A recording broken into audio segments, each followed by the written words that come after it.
ਵਾਹਿਗੁਰੂ ਜੀ ਕਾ ਖਾਲਸਾ ਵਾਹਿਗੁਰੂ ਜੀ ਕੀ ਫਤਿਹ। ਪਰਮ ਸਤਿਕਾਰਯੋਗ ਸਨਮਾਨਯੋਗ ਗੁਰੂ ਕਾ ਖਾਸ ਰੂਪ ਗੁਰੂ ਖਾਲਸਾ ਸਾਧ ਸੰਗਤ, ਅਤਿਅੰਤ ਵੱਡੇ ਭਾਗ ਹਨ ਕਿ ਪਤਿਤ ਪਾਵਨ ਭਗਤ ਵਛਲ ਸਤਿਗੁਰੂ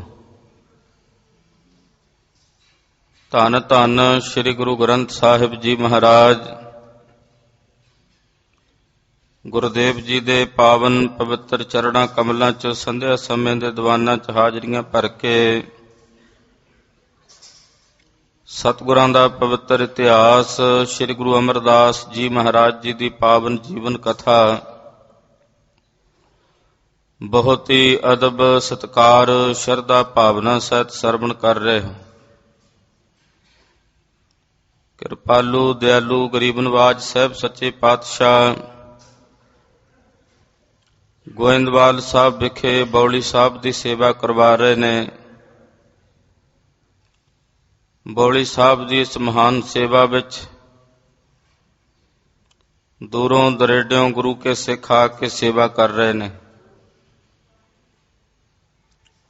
ਕਾਬਲ ਵਿੱਚ ਇੱਕ ਗੁਰੂ ਘਰ ਦਾ ਪ੍ਰੇਮੀ ਸਿੱਖ ਰਹਿੰਦਾ ਹੈ। ਇਹਦੀ ਘਰਵਾਲੀ ਜੋ ਪਤ ਵਰਤਾ ਧਰਮ 'ਚ ਪਰਪੱਕ ਹੈ, ਕਿਸੇ ਪਰ ਪੁਰਖ ਨੂੰ ਕਦੇ ਆਪਣੇ ਮਨ 'ਚ ਫੁਰਨੇ ਮਾਤਰ ਵੀ ਚੇਤੇ ਨਹੀਂ ਕਰਦੀ ਔਰ ਆਪਣੇ ਪਤੀ ਦੀ ਹਰ ਇੱਕ ਆਗਿਆ ਨੂੰ ਸਤ ਕਰਕੇ ਮੰਨਦੀ ਹੈ। ਆਪਣੇ ਪਤਵਰਤਾ ਧਰਮ 'ਚ ਪਰਪੱਕ ਰਹਿਣ ਕਰਕੇ ਸਮਾਈ ਵਿੱਚ ਕੁਝ ਸ਼ਕਤੀਆਂ ਆ ਗਈਆਂ ਨੇ ਕਿ ਬ੍ਰਹਿਮੰਡ ਦੇ ਕਿਸੇ ਵੀ ਕੋਨੇ ਤੱਕ ਹਜ਼ਾਰਾਂ ਮੀਲਾਂ ਦਾ ਹਜ਼ਾਰਾਂ ਕੋਹਾਂ ਦਾ ਪੰਧ ਕੁਝ ਘੜੀਆਂ ਵਿੱਚ ਬਤੀਤ ਕਰ ਸਕਦੀ ਹੈ। ਇਹਨੇ ਸੁਣਿਆ ਕਿ ਗੋਇੰਦਵਾਲ ਸਾਹਿਬ ਵਿਖੇ ਬੌਲੀ ਸਾਹਿਬ ਦੀ ਸੇਵਾ ਹੋ ਰਹੀ ਹੈ। ਸੇਵਾ ਸੁਣ ਕੇ ਇਹ ਮਾਈ ਅੰਮ੍ਰਿਤ ਵੇਲੇ ਕਾਬਲ ਤੋਂ ਚੱਲ ਪੈਂਦੀ ਹੈ ਔਰ ਗੋਇੰਦਵਾਲ ਸਾਹਿਬ ਪਹੁੰਚਦੀ। ਰਸਤੇ 'ਚ ਸੈਂਕੜੇ ਕੋਹਾਂ ਦਾ ਪੰਧ ਇੱਕ ਅੱਖ ਦੇ ਫੋਰ 'ਚ ਮਿਟਾ ਕੇ ਆਪ ਪਹੁੰਚਦੀ ਹੈ, ਸੇਵਾ ਕਰਦੀ ਹੈ। ਟੋਕਰੀ ਢੋਣ ਦੀ ਸੇਵਾ, ਕਦੇ ਗਾਰਾ ਢੋਣ ਦੀ ਸੇਵਾ, ਚੂਨਾ ਢੋਣ ਦੀ ਸੇਵਾ, ਇੱਟਾਂ ਢੋਣ ਦੀ ਸੇਵਾ ਕਰਦੀ। ਇੱਕ ਅਚਰਜਤਾ ਵਾਲੀ ਬਾਤ ਗੁਰੂ ਕੇ ਸਿੱਖ ਵੇਖਦੇ ਨੇ ਵੀ ਜਦੋਂ ਸੇਵਾ ਕਰਦੀ ਹੈ ਉਦੋਂ ਆਪਣਾ ਹੱਥ ਹਿਲਾਉਂਦੀ ਹੈ। ਸ਼ਾਮ ਦੇ ਸਮੇਂ ਇਸ ਮਾਈ ਦਾ ਪਤਾ ਨਹੀਂ ਲੱਗਦਾ ਵੀ ਕਿੱਥੇ ਚਲੀ ਜਾਂਦੀ, ਅਲੋਪ ਹੋ ਜਾਂਦੀ। ਸਵੇਰੇ ਦਿਨ ਚੜ੍ਹਦਾ ਤੇ ਫਿਰ ਇਹ ਮਾਈ ਸੇਵਾ ਕਰਦਿਆਂ ਵਿੱਚ ਸੇਵਾ ਵਿੱਚ ਹਾਜ਼ਰ ਹੁੰਦੀ ਹੈ। ਕਈ ਦਿਨ ਸਿੱਖ ਵੇਖਦੇ ਰਹੇ, ਆਪਸ ਵਿੱਚ ਚਰਚਾ ਕਰਦੇ ਨੇ, ਪਰ ਕਿਸੇ ਨੂੰ ਕੁਝ ਸਮਝ ਨਹੀਂ ਆਈ। ਇਸ ਮਾਈ ਕੋਲੋਂ ਕਿਸੇ ਨੇ ਪੁੱਛਣ ਦਾ ਹੌਸਲਾ ਨਹੀਂ ਕੀਤਾ। ਨਾ ਹੀ ਇਹ ਮਾਈ ਕਿਸੇ ਨਾਲ ਕੋਈ ਗੱਲਬਾਤ ਕਰਦੀ ਹੈ, ਨਾ ਕਿਸੇ ਨਾਲ ਕੋਈ ਬਚਨ ਕਰਦੀ ਹੈ, ਨਾ ਸੁਣਦੀ ਹੈ। ਸਿੱਖਾਂ ਨੇ ਸਤਿਗੁਰਾਂ ਨੂੰ ਬੇਨਤੀ ਕੀਤੀ, ਮਹਾਰਾਜ ਏਦਾਂ ਇੱਕ ਮਾਈ ਆਉਂਦੀ ਹੈ, ਉਹ ਸੇਵਾ ਕਰਦੀ ਹੈ ਸਾਰਾ ਦਿਨ ਬੜੀ ਭਾਵਨਾ ਨਾਲ, ਤੇ ਸ਼ਾਮ ਦੇ ਸਮੇਂ ਅਚਾਨਕ ਉਹ ਮਾਈ ਅਲੋਪ ਹੋ ਜਾਂਦੀ ਹੈ। ਇੱਕ ਹੈਰਾਨੀ ਵਾਲੀ ਗੱਲ ਇਹ ਵੀ ਹੈ ਵੀ ਜਦੋਂ ਸੇਵਾ ਕਰਦੀ ਹੈ ਉਹ ਮਾਈ ਆਪਣਾ ਹੱਥ ਹਿਲਾਉਂਦੀ। ਇਹ ਸਾਨੂੰ ਸਮਝ ਨਹੀਂ ਆਈ। ਸਤਿਗੁਰਾਂ ਆਖਿਆ, ਭਾਈ ਸਿੱਖੋ, ਮਾਈ ਕਾਬਲ ਤੋਂ ਚੱਲ ਕੇ ਆਉਂਦੀ ਤੇ ਕਾਬਲ ਤੋਂ ਪੰਧ ਮੁਕਾ ਕੇ ਆਉਂਦੀ ਹੈ। ਪਤਵਰਤਾ ਧਰਮ 'ਚ ਪਰਪੱਕ ਮਾਈ ਹੈ ਤੇ ਜਿਸ ਵੇਲੇ ਆਉਂਦੀ ਹੈ ਉਸ ਵੇਲੇ ਪਲਨੇ ਵਿੱਚ ਪੰਘੂੜੇ ਵਿੱਚ ਆਪਣੇ ਬੱਚੇ ਨੂੰ ਲਿਟਾਉਂਦੀ ਹੈ। ਇੱਥੇ ਜਦੋਂ ਹੱਥ ਹਿਲਾਉਂਦੀ ਹੈ ਤੇ ਇਹਦੇ ਹੱਥ ਹਿੱਲਣ ਨਾਲ ਉੱਥੇ ਪੰਘੂੜਾ ਹਿੱਲਦਾ ਹੈ। ਪੰਘੂੜੇ ਨੂੰ ਹੁਲਾਰਾ ਦੇ ਕੇ ਆਪਣੇ ਬੱਚੇ ਨੂੰ ਚੁੱਪ ਕਰਾਉਂਦੀ ਹੈ।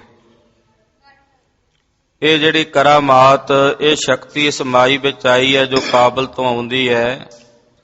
ਇਹ ਸ਼ਕਤੀ ਇਹਦੀ ਆਪਣੀ ਦੁਨਿਆਵੀ ਪਤੀ ਦੀ ਸੇਵਾ ਕਰਕੇ ਆਈ, ਆਪਣੇ ਪਤੀ ਦੀ ਆਰਾਧਨਾ ਕਰਕੇ ਆਈ ਹੈ।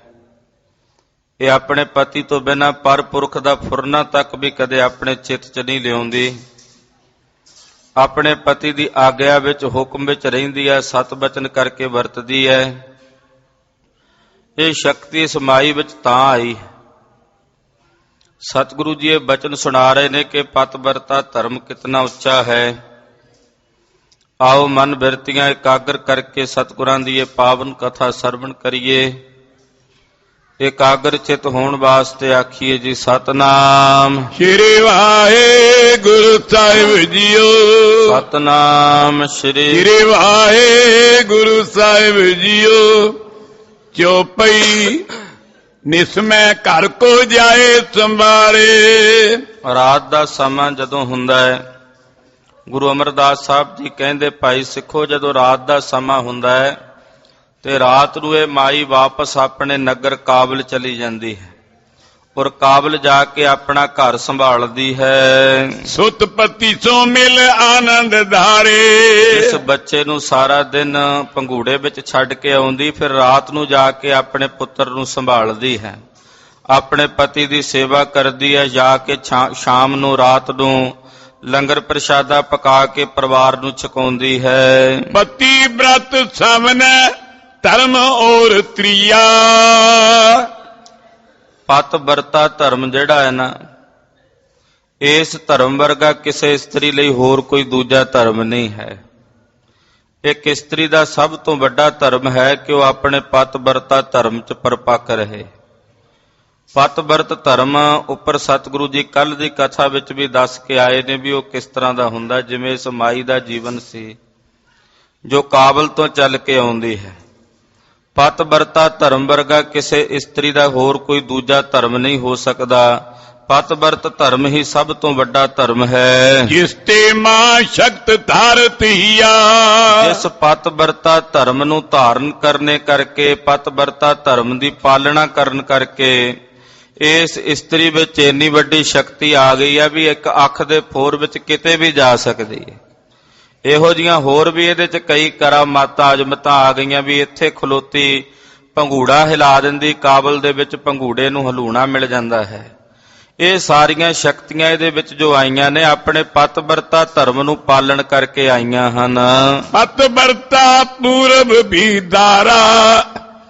ਜਿਨ ਕੀ ਨਸ ਦਸ ਦਿਨ ਅੰਧਿਆਰਾ। ਸਤਿਗੁਰੂ ਜੀ ਫਿਰ ਬਚਨ ਸੁਣਾਉਣ ਲੱਗੇ ਸਿੱਖਾਂ ਨੂੰ, ਕਹਿਣ ਲੱਗੇ ਭਾਈ ਸਿੱਖੋ, ਇੱਕ ਪਤ ਵਰਤਾ ਧਰਮ 'ਚ ਪਰਪੱਕ ਇਸਤਰੀ ਪਹਿਲਾਂ ਵੀ ਹੋਈ ਹੈ। ਉਹ ਇਹੋ ਜਿਹੀ ਇਸਤਰੀ ਸੀ ਵੀ ਜਿਹਨੇ 10 ਦਿਨ ਸੂਰਜ ਨਹੀਂ ਸੀ ਚੜ੍ਹਨ ਦਿੱਤਾ। ਇਹੋ ਜਿਹੀ ਪਤ ਵਰਤਾ ਇਸਤਰੀ ਸੀ। ਸੂਰਜ ਤਾਂ ਇੱਕ ਦਿਨ ਨਾ ਉੱਗੇ ਤੇ ਸਾਰੀ ਧਰਤੀ ਦਾ ਕਾਰਜ ਜਿਹੜਾ ਅਸਤ ਵਿਅਸਤ ਹੋ ਜਾਂਦਾ ਹੈ, ਪਰ ਉਹ ਇਹੋ ਜਿਹੀ ਸਤੀ ਪਤ ਵਰਤਾ ਇਸਤਰੀ ਸੀ ਕਿ ਉਹਨੇ 10 ਦਿਨ ਸੂਰਜ ਨਹੀਂ ਸੀ ਚੜ੍ਹਨ ਦਿੱਤਾ। 10 ਦਿਨ ਸਾਰੀ ਧਰਤੀ ਤੇ ਹਨੇਰਾ ਹੀ ਰਿਹਾ ਸੀ। ਸੂਰਜ ਉਦੈ ਹੋਣ ਨੈ ਦਿਓ। ਸ਼ਕਤ ਮਹਾਬਲ ਏਤਕ ਥਿਓ। 10 ਦਿਨ ਹਨੇਰਾ ਹੀ ਰੱਖਿਆ ਧਰਤੀ ਤੇ, ਸੂਰਜ ਨੂੰ ਉਦੇ ਹੀ ਨਹੀਂ ਹੋਣ ਦਿੱਤਾ। ਏਡੀ ਵੱਡੀ ਸ਼ਕਤੀ ਸੀ ਉਸ ਇਸਤਰੀ ਵਿੱਚ, ਇੰਨਾ ਵੱਡਾ ਮਹਾਬਲ ਸੀ, ਏਡੀ ਤਾਕਤ ਸੀ ਉਸ ਇਸਤਰੀ ਵਿੱਚ ਕਿ ਉਹਨੇ ਆਪਣੇ ਪਤ ਵਰਤਾ ਧਰਮ ਕਰਕੇ ਉਹਦੇ 'ਚ ਸ਼ਕਤੀ ਆਈ ਸੀ ਤੇ ਆਪਣੀ ਉਸ ਏਡੀ ਵੱਡੀ ਸ਼ਕਤੀ ਦੇ ਨਾਲ ਉਹਨੇ 10 ਦਿਨ ਤੱਕ ਸੂਰਜ ਉਦੇ ਨਹੀਂ ਹੋਣ ਦਿੱਤਾ। 10 ਦਿਨ ਤੱਕ ਸਾਰੀ ਧਰਤੀ ਤੇ ਹਨੇਰਾ ਹੀ ਹਨੇਰਾ ਵਰਤਿਆ ਰਿਹਾ। ਸੁਨ ਸੰਗਤ ਨੇ ਬੂਝੀ ਕਥਾ। ਸ਼੍ਰੀ ਗੁਰ ਪਨੋ ਪ੍ਰਥਮ ਭਈ ਜਥਾ। ਜਦੋਂ ਸਤਿਗੁਰੂ ਜੀ ਨੇ ਬਚਨ ਸੁਣਾਇਆ ਵੀ ਐਸੀ ਇੱਕ ਪਤ ਵਰਤਾ ਇਸਤਰੀ ਪਹਿਲਾਂ ਵੀ ਹੋਈ ਹੈ, ਉਹਨੇ 10 ਦਿਨ ਤੱਕ ਸੂਰਜ ਉਦੇ ਨਹੀਂ ਹੋਣ ਦਿੱਤਾ, 10 ਦਿਨ ਤੱਕ ਹਨੇਰਾ ਹੀ ਵਰਤਿਆ ਰਿਹਾ। ਜਦੋਂ ਗੁਰੂ ਕੇ ਸਿੱਖਾਂ ਨੇ ਸਤਿਗੁਰਾਂ ਦੇ ਮੁਖੋਂ ਇਹ ਬਚਨ ਸੁਣਿਆ ਤੇ ਸੁਭਾਵਕ ਸੀ ਉਹਨਾਂ ਨੇ ਪੁੱਛਣਾ ਹੀ ਸੀ ਨਾ ਵੀ ਮਹਾਰਾਜ ਇਹ ਕਥਾ ਕਿਸ ਤਰ੍ਹਾਂ ਹੈ ਕਿ 10 ਦਿਨ ਜਿਹਨੇ ਸੂਰਜ ਉਦੇ ਨਹੀਂ ਹੋਣ ਦਿੱਤਾ। ਇਹ ਇਸਤਰੀ ਦੀ ਕਥਾ ਆਪ ਜੀ ਕਿਰਪਾ ਕਰਕੇ ਸਾਨੂੰ ਸੁਣਾਵੋ ਕਿ ਉਹ ਪਤ ਵਰਤਾ ਇਸਤਰੀ ਕਿਵੇਂ ਹੋਈ ਹੈ, ਕਿਵੇਂ ਉਹਨੇ ਸੂਰਜ ਉਦੇ ਨਹੀਂ ਹੋਣ ਦਿੱਤਾ। ਸੁਣ ਸ਼੍ਰੀ ਅਮਰਦਾਸ ਤਵ ਕਹਿਓ। ਇੱਕ ਮੁਨੀ ਮਾਂਡਵ ਤਪ ਕਰ ਰਿਓ। ਮਹਾਰਾਜ ਜੀ ਉਹ ਸਾਰਾ ਪ੍ਰਸੰਗ, ਸਾਰਾ ਪ੍ਰਕਰਨ ਆਪ ਜੀ ਕਿਰਪਾ ਕਰਕੇ ਸਾਨੂੰ ਸੁਣਾਓ, ਖੋਲ ਕੇ ਸੁਣਾਓ। ਜਦੋਂ ਸਤਿਗੁਰੂ ਜੀ ਨੇ ਸਿੱਖਾਂ ਦੀ ਇਹ ਬੇਨਤੀ ਸਵਾਲ ਸੁਣਿਆ, ਸੁਣ ਕੇ ਧੰਨ ਗੁਰੂ ਅਮਰਦਾਸ ਸਾਹਿਬ ਸੱਚੇ ਪਾਤਸ਼ਾਹ ਜੀ ਮਹਾਰਾਜ ਗਰੀਬ ਨਵਾਜ ਦਇਆਨੰਦ ਸਾਹਿਬ ਜੀ ਬੋਲੇ, ਕਹਿਣ ਲੱਗੇ ਭਾਈ ਸਿੱਖੋ ਸੁਣੋ, ਇੱਕ ਮਾਂਡਵ ਨਾਮ ਦਾ ਰਿਸ਼ੀ ਹੋਇਆ, ਮੁਨੀ ਹੋਇਆ। ਮਾਂਡਵ ਰਿਸ਼ੀ ਉਹਦਾ ਨਾਂ ਸੀ, ਬਹੁਤ ਵੱਡਾ ਤਪਸਵੀ ਸੀ, ਉਹਨੇ ਬਹੁਤ ਵੱਡਾ ਭਾਰੀ ਤਪ ਕੀਤਾ ਤੇ ਮਾਂਡਵ ਰਿਸ਼ੀ ਉਹਦਾ ਨਾਂ ਸੀ। ਤਸਕਰ ਨਿਪ ਕੀ ਕਰੀ ਸਤੇਈ, ਚਲੇ ਜਾ ਤੇਰੀ ਦੇਖੈ ਤੇਈ। ਮਾਂਡਵ ਰਿਸ਼ੀ ਜੰਗਲ ਵਿੱਚ ਬੈਠਾ ਤਪ ਕਰ ਰਿਹਾ ਸੀ, ਬੜੀ ਕਰੜੀ ਤਪੱਸਿਆ ਘਾਲ ਰਿਹਾ ਸੀ ਮਾਂਡਵ ਰਿਸ਼ੀ। ਇੰਨੀ ਵੱਡੀ ਕਰੜੀ ਤਪੱਸਿਆ ਉਹਨੇ ਕੀਤੀ ਵੀ ਉਹਨੂੰ ਦੁਨੀਆ ਦੀ ਕੋਈ ਸੋਝੀ ਨਹੀਂ ਵੀ ਸੰਸਾਰ ਵਿੱਚ ਕੀ ਹੋ ਰਿਹਾ, ਆਪਣੀ ਤਪ ਦੇ ਵਿੱਚ ਤਪੱਸਿਆ ਵਿੱਚ ਹੀ ਬੈਠਾ ਸੀ। ਇੰਨੇ ਨੂੰ ਕੁਝ ਚੋਰ ਜਿਹੜੇ ਉਸ ਇਲਾਕੇ ਦਾ ਰਾਜਾ ਸੀ, ਉਸ ਰਾਜੇ ਦੇ ਖਜ਼ਾਨੇ ਚੋਂ ਚੋਰੀ ਕਰਕੇ ਦੌੜੇ। ਉੱਥੋਂ ਦਾ ਖਜ਼ਾਨਾ ਲੈ ਕੇ, ਮਾਇਆ ਲੈ ਕੇ, ਹੋਰ ਸੋਨੇ ਦੇ ਗਹਿਣੇ ਲੈ ਕੇ ਉਹ ਜਿਹੜੇ ਚੋਰ ਸਨ ਉੱਥੋਂ ਚੋਰੀ ਕਰਕੇ ਰਾਜੇ ਦੇ ਖਜ਼ਾਨਿਆਂ ਵਿੱਚੋਂ ਦੌੜ ਕੇ ਉਸੇ ਪਾਸੇ ਆ ਨਿਕਲੇ ਜਿੱਥੇ ਉਹ ਮਾਂਡਵ ਰਿਸ਼ੀ ਬੈਠਾ ਤਪ ਕਰਦਾ ਸੀ। ਏਕ ਹਾਰ ਬੋ ਮੋਲ ਹੋ ਤੋਜੇ, ਰਿਖੀ ਕੋ ਜਾਨ ਅਰਪ ਦੀਨ ਸਤੇ। ਉਹਨਾਂ ਚੋਰਾਂ ਨੇ ਵੇਖਿਆ ਨਿਗਾਹ ਮਾਰ ਕੇ ਵੀ ਰਿਸ਼ੀ ਬੈਠਾ ਤਪ ਕਰ ਰਿਹਾ। ਉਹਨਾਂ ਨੇ ਆਖਿਆ ਵੀ ਰਿਸ਼ੀ ਹੈ, ਚਲੋ ਇਹਨੂੰ ਕੋਈ ਭੇਟਾ ਕਰਨੀ ਚਾਹੀਦੀ। ਉਹਨਾਂ ਚੋਰਾਂ ਨੇ ਕੀ ਕੀਤਾ ਵੀ ਉਹ ਜਿਹੜਾ ਚੋਰੀ ਦਾ ਸਮਾਨ ਸੀ, ਗਹਿਣੇ ਸਨ, ਉਹਨਾਂ ਗਹਿਣਿਆਂ ਵਿੱਚੋਂ ਇੱਕ ਹਾਰ ਉਹਨਾਂ ਨੇ ਮਾਂਡਵ ਰਿਸ਼ੀ ਦੇ ਚਰਨਾਂ 'ਚ ਰੱਖ ਕੇ ਮੱਥਾ ਟੇਕਿਆ। ਪਿੱਛੇ ਸਿਪਾਹੀ ਲੱਗੇ ਹੋਏ ਸੀ। ਉਹਨਾਂ ਆਖਿਆ ਵੀ ਚਲੋ ਕਿਸੇ ਰਿਸ਼ੀ ਨੂੰ ਕੋਈ ਭੇਟਾ ਕਰਾਂਗੇ ਤੇ ਸ਼ਾਇਦ ਇਹ ਚੋਰ, ਇਹਨਾਂ ਤੋਂ ਸਾਡਾ ਖਹਿੜਾ ਛੁੱਟ ਜੇ, ਸਿਪਾਹੀਆਂ ਤੋਂ ਸਾਡੀ ਜਾਨ ਛੁੱਟ ਜੇ। ਇਸ ਕਰਕੇ ਉਹਨਾਂ ਚੋਰਾਂ ਨੇ ਕੀ ਕੀਤਾ ਵੀ ਇੱਕ ਕੀਮਤੀ ਹਾਰ ਸੀ ਉਹਨਾਂ ਦੇ ਵਿੱਚ, ਜਿਹੜਾ ਚੋਰੀ ਕਰਕੇ ਲਿਆਏ ਸੀ ਸਮਾਨ, ਉਹਦੇ ਵਿੱਚੋਂ ਇੱਕ ਹਾਰ ਇਹਨਾਂ ਨੇ ਮਾਂਡਵ ਰਿਸ਼ੀ ਦੇ ਅੱਗੇ ਰੱਖ ਕੇ ਮੱਥਾ ਟੇਕ ਦਿੱਤਾ। ਆਪ ਉਹ ਚੋਰ ਉੱਥੋਂ ਨਿਕਲ ਕੇ ਅੱਗੇ ਨੂੰ ਦੌੜ ਗਏ। ਤਸਕਰ ਗਏ ਆਪਨੇ ਸਦਨ, ਬੈਠੇ ਮੁਨੀ ਸਮਾਧੈ ਮਗਨ। ਚੋਰ ਤਾਂ ਘਰ ਚਲੇ ਗਏ ਆਪੋ ਆਪਣੇ ਜਿੱਥੋਂ ਆਏ ਸੀ ਚੋਰੀ ਦਾ ਸਮਾਨ ਲੈ ਕੇ। ਮਾਂਡਵ ਰਿਸ਼ੀ ਚੁੱਪ ਕਰਕੇ ਉਸੇ ਤਰ੍ਹਾਂ ਬੈਠਾ ਰਿਹਾ। ਉਹਨੂੰ ਨਹੀਂ ਪਤਾ ਵੀ ਕਿਸੇ ਨੇ ਮੇਰੇ ਅੱਗੇ ਮੱਥਾ ਟੇਕਿਆ, ਹਾਰ ਰੱਖਿਆ ਹੋਇਆ। ਉਹ ਆਪਣੇ ਧਿਆਨ ਦੇ ਵਿੱਚ ਮਗਨ ਹੋ ਕੇ ਬੈਠਾ ਰਿਹਾ। ਸਮਾਧੀ ਦੀ ਅਵਸਥਾ ਵਿੱਚ ਇਸ ਤਰ੍ਹਾਂ ਦੀ ਅਵਸਥਾ ਹੁੰਦੀ ਜੈਸੇ ਨਿੰਦਰਾ ਦੀ ਤੰਦਰਾ ਦੀ ਅਵਸਥਾ ਹੁੰਦੀ ਹੈ। ਉੱਥੇ ਉਹਨੂੰ ਕੋਈ ਸੋਝੀ ਨਹੀਂ ਵੀ ਕੌਣ ਆਇਆ ਸੀ, ਕੌਣ ਗਿਆ, ਕਿਹਨੇ ਨਮਸਕਾਰ ਕੀਤੀ ਹੈ। ਮਾਂਡਵ ਰਿਸ਼ੀ ਆਪਣੀ ਤਪੱਸਿਆ ਵਿੱਚ ਲੀਨ ਹੋ ਕੇ ਬੈਠਾ ਰਿਹਾ, ਸਮਾਧੀ ਵਿੱਚ ਲੀਨ ਹੋ ਕੇ ਬੈਠਾ ਰਿਹਾ। ਉਹ ਜਿਹੜਾ ਹਾਰ ਸੀ ਚੋਰ ਅੱਗੇ ਰੱਖ ਕੇ ਗਏ ਹੋਏ, ਉਹ ਵੀ ਮਾਂਡਵ ਰਿਸ਼ੀ ਦੇ ਅੱਗੇ ਹੀ ਪਿਆ ਹੋਇਆ ਹੈ। ਇਤਨੇ ਮੈਂ ਨਿਪ ਕੇ ਭਟ ਆਏ, ਦੇਖ ਹਾਰ ਮੁਨੀ ਗਇਓ ਉਠਾਏ। ਇਹਨੇ ਨੂੰ ਜਿਹੜੇ ਉਸ ਰਾਜੇ ਦੇ ਸਿਪਾਹੀ ਸਨ ਉਹ ਲੱਭਦੇ ਲੱਭਦੇ ਚੋਰਾਂ ਨੂੰ ਉਸ ਪਾਸੇ ਨਿਕਲ ਆਏ। ਪੈੜ ਲੱਭ ਕੇ ਵੀ ਚੋਰਾਂ ਦੀ ਪੈੜ ਇਸ ਜੰਗਲ ਵਾਲੇ ਪਾਸੇ ਨੂੰ ਜਾਂਦੀ, ਵੀ ਸ਼ਾਇਦ ਇਸ ਪਾਸੇ ਸਾਨੂੰ ਚੋਰ ਮਿਲ ਜਾਣ। ਉਹ ਭਾਲ ਕਰਦਿਆਂ ਕਰਦਿਆਂ ਜਦੋਂ ਉੱਥੇ ਆਏ ਤੇ ਉਹਨਾਂ ਨੇ ਮਾਂਡਵ ਰਿਸ਼ੀ ਨੂੰ ਬੈਠਿਆਂ ਵੇਖਿਆ। ਮਾਂਡਵ ਰਿਸ਼ੀ ਬੈਠਾ ਤਪ ਕਰ ਰਿਹਾ ਸੀ। ਉਹਨਾਂ ਨੇ ਤਪ ਕਰਦੇ ਰਿਸ਼ੀ ਮਾਂਡਵ ਨੂੰ ਵੇਖਿਆ। ਦੇਖ ਹਾਰ ਮੁਨੀ ਗਇਓ ਉਠਾਏ। ਉਹਨਾਂ ਨੇ ਕੀ ਕੀਤਾ ਵੀ ਅੱਗੇ ਹਾਰ ਪਿਆ ਹੋਇਆ ਸੀ ਮਾਂਡਵ ਰਿਸ਼ੀ ਦੇ। ਇਹਨਾਂ ਨੇ ਆਖਿਆ ਵੀ ਇਹ ਹਾਰ ਤਾਂ ਰਾਜੇ ਦੇ ਖਜ਼ਾਨੇ ਵਿੱਚੋਂ ਚੋਰੀ ਹੋਇਆ। ਜ਼ਰੂਰ ਇਹ ਹਾਰ ਇਸੇ ਰਿਸ਼ੀ ਨੇ ਚੋਰੀ ਕੀਤਾ, ਵੀ ਇਹ ਹੈ ਚੋਰ ਤੇ ਜਾਣ ਬੁੱਝ ਕੇ ਹੁਣ ਇੱਥੇ ਰਿਸ਼ੀ ਬਣ ਕੇ ਬਹਿ ਗਿਆ। ਉਹਨਾਂ ਨੇ ਉਸੇ ਰਿਸ਼ੀ ਨੂੰ ਚੋਰ ਸਮਝ ਕੇ ਚੁੱਕ ਲਿਆ। ਇਹ ਨਹੀਂ ਪੜਤਾਲ ਕੀਤੀ, ਪੜਚੋਲ ਕੀਤੀ ਵੀ ਇਹ ਕੋਈ ਰਿਸ਼ੀ ਹੈ ਜਾਂ ਕੋਈ ਚੋਰ ਹੈ। ਇਹਨਾਂ ਨੇ ਆਖਿਆ ਵੀ ਇਹੀ ਚੋਰ ਹੈ, ਕਿਉਂਕਿ ਚੋਰੀ ਦਾ ਸਮਾਨ ਇਹਦੇ ਕੋਲ ਪਿਆ ਹੋਇਆ। ਜਿਹਦੇ ਕੋਲ ਚੋਰੀ ਦਾ ਸਮਾਨ ਮਿਲੇ ਉਸੇ ਨੂੰ ਚੋਰ ਸਮਝਿਆ ਜਾ ਸਕਦਾ। ਸੁਭਾਵਕ ਹੈ, ਉੱਥੇ ਹੀ ਸ਼ੱਕ ਦੀਆਂ ਸੂਈਆਂ ਘੁੰਮਦੀਆਂ ਨੇ। ਕਹਿੰਦੇ ਉਸੇ ਵੇਲੇ ਨਾਲ ਸਿਪਾਹੀਆਂ ਨੇ ਆਖਿਆ ਵੀ ਚੋਰੀ ਦਾ ਸਮਾਨ, ਇਹ ਕੀਮਤੀ ਹਾਰ ਇਹਦੇ ਕੋਲ ਪਿਆ, ਇਹੀ ਚੋਰ ਹੈ। ਇਹ ਸਮਝ ਕੇ ਇਹਨਾਂ ਨੇ ਉਸ ਮਾਂਡਵ ਰਿਸ਼ੀ ਨੂੰ ਚੋਰ ਜਾਣ ਕੇ, ਚੋਰ ਸਮਝ ਕੇ ਉੱਥੋਂ ਉਠਾ ਲਿਆ, ਚੁੱਕ ਲਿਆ। ਕਹਿ ਬੋਰਿਓ ਨ ਮਾਨੀ ਕਾਹੋ। ਮਾਂਡਵ ਰਿਸ਼ੀ ਨੇ ਬੜੀ ਬੇਨਤੀ ਕੀਤੀ। ਉਹਨੇ ਆਖਿਆ ਭਾਈ ਮੈਂ ਚੋਰ ਨਹੀਂ, ਮੈਨੂੰ ਇਹ ਵੀ ਨਹੀਂ ਪਤਾ ਵੀ ਇਹ ਹਾਰ ਕਿੱਥੋਂ ਆਇਆ, ਕਿਉਂਕਿ ਮਾਂਡਵ ਰਿਸ਼ੀ ਤਾਂ ਸਮਾਧੀ 'ਚ ਬੈਠਾ ਸੀ ਜਦੋਂ ਹਾਰ ਚੋਰ ਰੱਖ ਕੇ ਗਏ ਸੀ। ਕਹਿਣ ਲੱਗਾ ਜੀ ਮੈਨੂੰ ਨਹੀਂ ਇਹਦੇ ਬਾਰੇ ਪਤਾ, ਇਹਦਾ ਕੋਈ ਗਿਆਨ ਨਹੀਂ ਵੀ ਇਹ ਹਾਰ ਕਿੱਥੋਂ ਆਇਆ, ਕੌਣ ਲਿਆ ਕੇ ਦੇ ਗਿਆ, ਇਹਦੇ ਬਾਰੇ ਮੈਨੂੰ ਨਹੀਂ ਕੋਈ ਪਤਾ। ਉਹਨੇ ਬੜੀਆਂ ਮਿੰਨਤਾਂ ਕੀਤੀਆਂ, ਬੜੇ ਤਰਲੇ ਕੀਤੇ, ਪਰ ਇਹ ਸਿਪਾਹੀਆਂ ਨੇ ਕਿਸੇ ਨੇ ਇੱਕ ਵੀ ਗੱਲ ਇਸ ਮਾਂਡਵ ਰਿਸ਼ੀ ਦੀ ਨਹੀਂ ਮੰਨੀ। ਤਸਕਰ ਲਕ ਸੂਲੀ ਦੀਏ ਤਾਓ। ਉਸ ਸਮੇਂ ਜਿਹੜੀ ਚੋਰਾਂ ਨੂੰ ਸਜ਼ਾ ਹੁੰਦੀ ਸੀ ਨਾ, ਉਹ ਇੱਕੋ ਸਜ਼ਾ ਹੁੰਦੀ ਸੀ ਵੀ ਚੋਰ ਜਿਹੜਾ ਕਦੇ ਵੀ ਚੋਰੀ ਤੋਂ ਬਾਅਦ ਨਹੀਂ ਆਉਂਦਾ। ਉਹਨੂੰ ਭਾਵੇਂ ਹੋਰ ਜਿੰਨੀਆਂ ਮਰਜ਼ੀ ਤਾੜਨਾਵਾਂ ਕਰ ਦਿਓ, ਸੁਚੇਤ ਕਰ ਦਿਓ ਵੀ ਤੂੰ ਚੋਰੀ ਨਾ ਕਰੀ, ਉਹਨੇ ਚੋਰੀ ਕਰਨੀ ਹੁੰਦੀ। ਇਸ ਕਰਕੇ ਉਸ ਸਮਿਆਂ ਵਿੱਚ ਚੋਰ ਦੀ ਇੱਕੋ ਸਜ਼ਾ ਹੁੰਦੀ ਸੀ ਵੀ ਜਿਹੜਾ ਕੋਈ ਚੋਰੀ ਕਰਦਾ ਫੜਿਆ ਜਾਂਦਾ ਸੀ ਉਹਨੂੰ ਸੂਲੀ ਚਾੜ ਕੇ ਮਾਰ ਦਿੰਦੇ ਸੀ, ਜਾਂ ਸੂਲੀ ਚੜਾ ਦੇਣਾ ਜਾਂ ਫਾਹੇ ਚਾੜ ਦੇਣਾ। ਇਸੇ ਕਰਕੇ ਭਾਈ ਵਿਧੀ ਚੰਦ ਨੇ ਵੀ ਕਹਿ ਦਿੱਤਾ ਸੀ ਸਤਿਗੁਰੂ ਗੁਰੂ ਅਰਜਨ ਦੇਵ ਸਾਹਿਬ ਜੀ ਨੂੰ, ਮਹਾਰਾਜ ਤੁਸੀਂ ਕਹਿੰਦੇ ਹੋ ਚੋਰੀ ਛੱਡ ਦੇ, ਪਰ ਚੋਰ ਜਿਹੜਾ ਉਹ ਚੋਰੀ ਛੱਡ ਨਹੀਂ ਸਕਦਾ। ਮਹਾਰਾਜ ਸੱਚੇ ਪਾਤਸ਼ਾਹ ਕਹਿੰਦੇ ਫਿਰ ਤੂੰ ਸਾਡਾ ਸਿੱਖ ਨਹੀਂ ਹੋ ਸਕਦਾ ਜੇ ਚੋਰੀ ਕਰੇਗਾ। ਤੇ ਭਾਈ ਵਿਧੀ ਚੰਦ ਕਿਹਾ ਸੀ ਪਾਤਸ਼ਾਹ ਫਿਰ ਮੈਨੂੰ ਆਪਣੇ ਘਰ ਦਾ ਚੋਰ ਸਿੱਖ ਹੀ ਰੱਖ ਲਓ। ਸੋ ਕਹਿਣ ਤੋਂ ਭਾਵ ਜਿਵੇਂ ਭੂਮੀਏ ਨੇ ਵੀ ਕਿਹਾ ਸੀ ਗੁਰੂ ਨਾਨਕ ਸਾਹਿਬ ਨੂੰ ਮੈਂ ਚੋਰੀ ਨਹੀਂ ਛੱਡ ਸਕਦਾ, ਉਹਨਾਂ ਦਾ ਸੁਭਾਅ ਹੈ। ਤੇ ਚੋਰ ਦਾ ਇੱਕੋ ਇੱਕ ਸਜ਼ਾ ਹੁੰਦੀ ਸੀ ਉਹਨਾਂ ਸਮਿਆਂ ਵਿੱਚ, ਉਹ ਸੀ ਮੌਤ ਦੀ ਸਜ਼ਾ। ਮਾਂਡਵ ਰਿਸ਼ੀ ਨੇ ਬੜੀਆਂ ਮਿੰਨਤਾਂ ਕੀਤੀਆਂ, ਭਾਈ ਮੈਂ ਚੋਰ ਨਹੀਂ ਹਾਂ, ਮੈਂ ਤਾਂ ਤਪੱਸਿਆ ਕਰਦਾ ਤਪਸਵੀ ਹਾਂ, ਮੈਨੂੰ ਨਹੀਂ ਪਤਾ ਵੀ ਇਹ ਹਾਰ ਕਿੱਥੋਂ ਆਇਆ। ਪਰ ਇਹਦੀ ਇੱਕ ਨਹੀਂ ਸੁਣੀ ਕਿਸੇ ਨੇ ਇਹਦੀ ਫਰਿਆਦ ਨਹੀਂ ਸੁਣੀ, ਸਗੋਂ ਇਹਨੂੰ ਸੂਲੀ ਚਾੜਨ ਦੀ ਸਜ਼ਾ ਦੇ ਦਿੱਤੀ ਵੀ ਮਾਂਡਵ ਰਿਸ਼ੀ ਨੂੰ ਸੂਲੀ ਤੇ ਚੜਾ ਕੇ ਮਾਰ ਦਿਓ। ਤਪ ਕੇ ਬਲ ਕਰ ਮਰਿਓ ਨਾ ਸੋ, ਧਰਮ ਰਾਏ ਸੋ ਕ੍ਰੋਧ ਤੋ।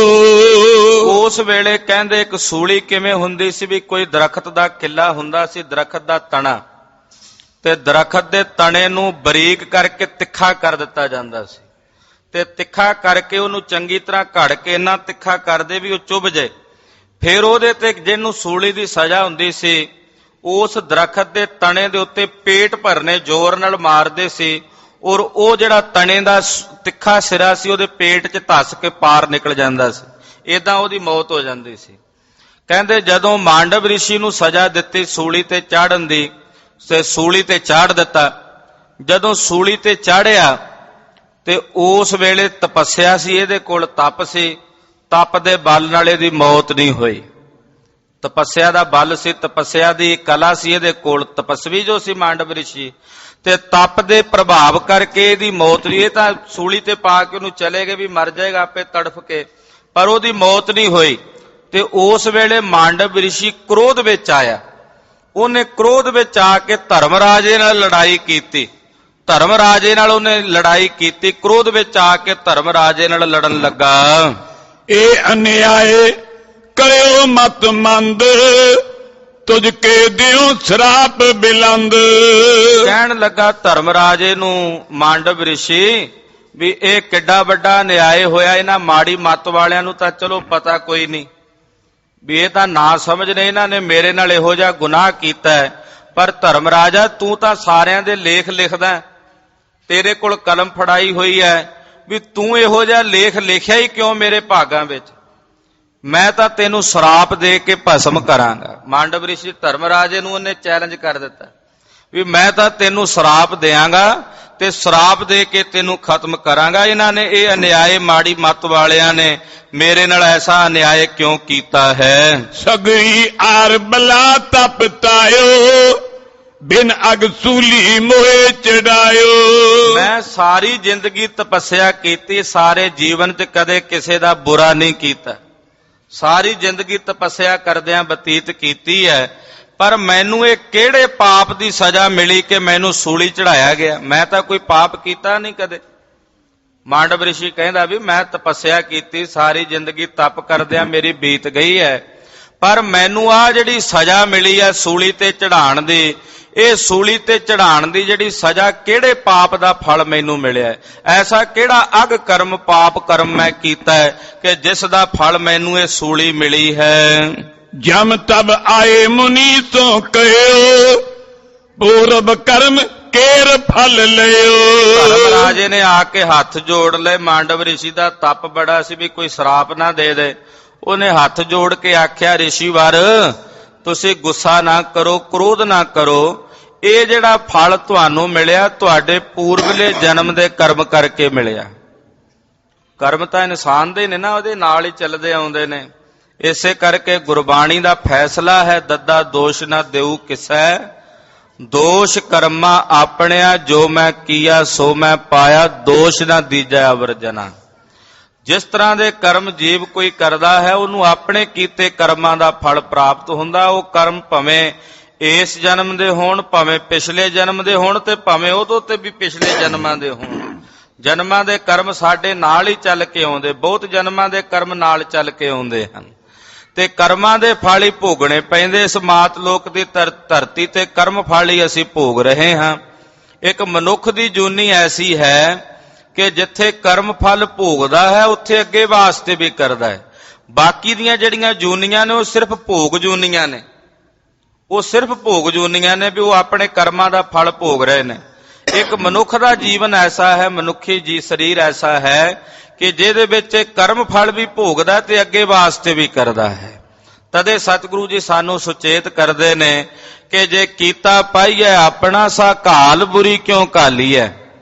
ਐ ਬੰਦਿਆ, ਜੇ ਤੈਨੂੰ ਪਤਾ ਵੀ ਮਾੜੇ ਕਰਮਾਂ ਦਾ ਫਲ ਮਾੜਾ ਹੈ, ਨਤੀਜਾ ਮਾੜਾ ਹੈ, ਤੇ ਫਿਰ ਤੂੰ ਮਾੜੇ ਕਰਮ ਕਰਦਾ ਹੀ ਕਿਉਂ ਹੈ। ਹੁਣ ਵੀ ਜਿਹੜੇ ਤੈਨੂੰ ਦੁੱਖ ਪ੍ਰਾਪਤ ਹੋ ਰਹੇ ਨੇ, ਇਹ ਤੇਰੇ ਕੀਤੇ ਕਰਮਾਂ ਦਾ ਫਲ ਹੈ।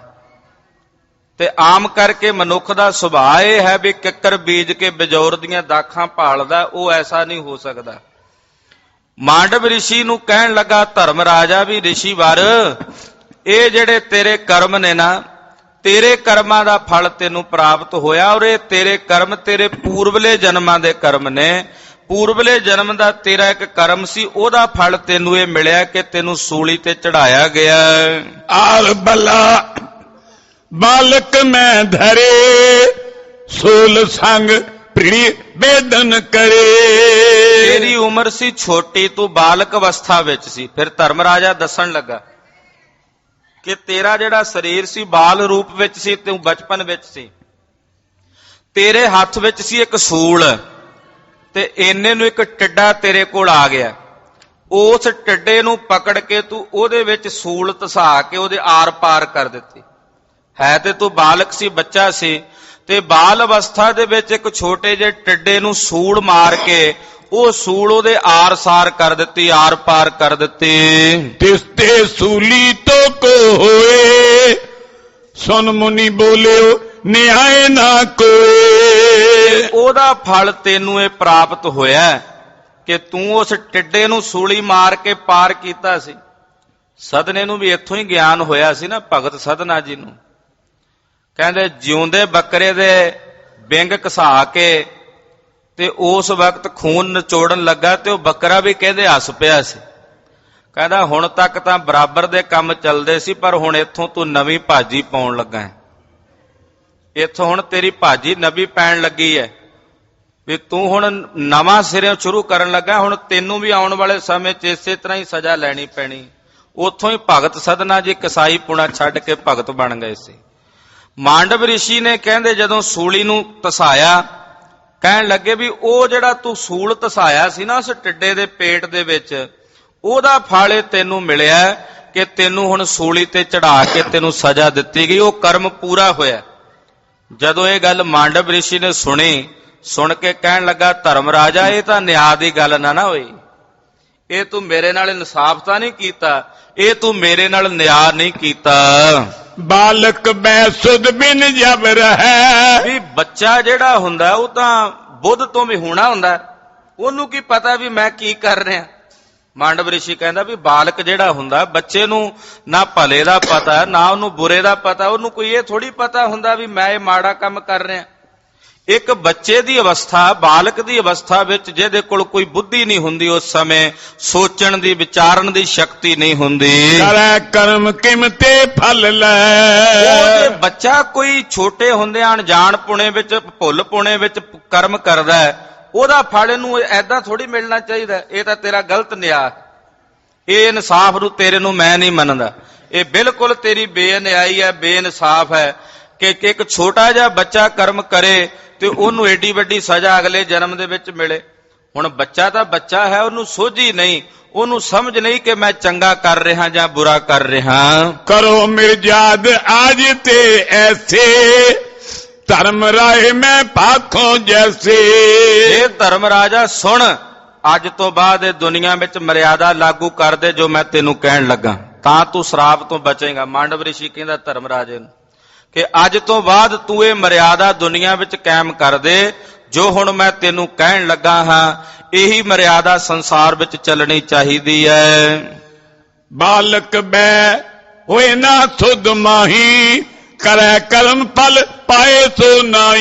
ਕਿ ਜਿਹੜਾ ਬਾਲ ਅਵਸਥਾ ਵਿੱਚ ਬਾਲਕ ਹੁੰਦਾ, ਬੱਚਾ ਹੁੰਦਾ, ਉਹਨੂੰ ਕੋਈ ਸੋਝ ਹੀ ਨਹੀਂ ਹੁੰਦੀ, ਉਹਨੂੰ ਕੋਈ ਸਮਝ ਨਹੀਂ ਹੁੰਦੀ, ਤੇ ਬਾਲ ਅਵਸਥਾ ਵਿੱਚ ਬੱਚਿਆਂ ਦੇ ਕੀਤੇ ਹੋਏ ਕਰਮਾਂ ਦਾ ਕੋਈ ਵੀ ਉਹਨੂੰ ਦੰਡ ਨਹੀਂ ਮਿਲਣਾ ਚਾਹੀਦਾ।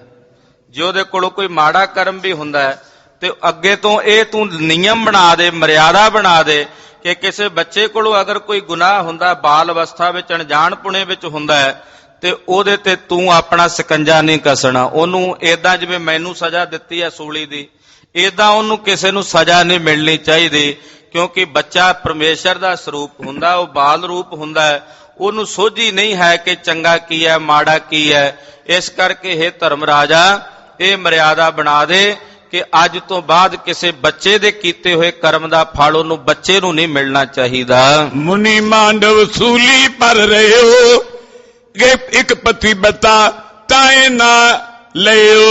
ਕਹਿੰਦੇ ਉਸੇ ਵਕਤ ਧਰਮਰਾਜ ਨੇ ਕਿਹਾ ਜੀ ਅੱਜ ਤੋਂ ਬਾਅਦ ਇਹੀ ਮਰਿਆਦਾ ਲਾਗੂ ਹੋਵੇਗੀ ਕਿ ਜੇ ਕੋਈ ਬੱਚਾ ਗੁਨਾਹ ਕਰੇਗਾ ਤੇ ਉਹਦੇ ਕੀਤੇ ਹੋਏ ਪਾਪ ਦਾ ਫਲ ਨਹੀਂ ਉਹਨੂੰ ਭੋਗਣਾ ਪਏ। ਜਦੋਂ ਉਹ ਸੁਚੇਤ ਹੋ ਕੇ ਕਰੇਗਾ, ਜਦੋਂ ਉਹਨੂੰ ਸਮਝ ਹੋਵੇ ਵੀ ਇਹ ਮਾੜਾ ਹੈ, ਤੇ ਫਿਰ ਉਹਨੂੰ ਫਲ ਭੋਗਣਾ ਪਵੇਗਾ। ਜੇ ਉਹ ਅਚੇਤ ਪੁਣੇ ਵਿੱਚ ਕਰ ਰਿਹਾ ਤੇ ਫਿਰ ਉਹਨੂੰ ਸਜ਼ਾ ਨਹੀਂ ਮਿਲੇਗੀ। ਧਰਮਰਾਜੇ ਨੇ ਮਰਿਆਦਾ ਮੰਨ ਲਈ। ਮਾਂਡਵ ਰਿਸ਼ੀ ਉੱਥੇ ਸੂਲੀ ਤੇ ਹੀ ਟੰਗਿਆ ਰਿਹਾ, ਮੌਤ ਨਹੀਂ ਹੋਈ ਉਹਦੀ। ਉਹਨੇ ਆਪਣੇ ਤਪੱਸਿਆ ਦੇ ਬਲ ਨਾਲ ਆਪਣੇ ਸਰੀਰ ਨੂੰ ਸੂਲੀ ਤੇ ਹੀ ਰੱਖਿਆ ਤੇ ਸੂਲੀ ਤੇ ਟੰਗਿਆ ਰਿਹਾ।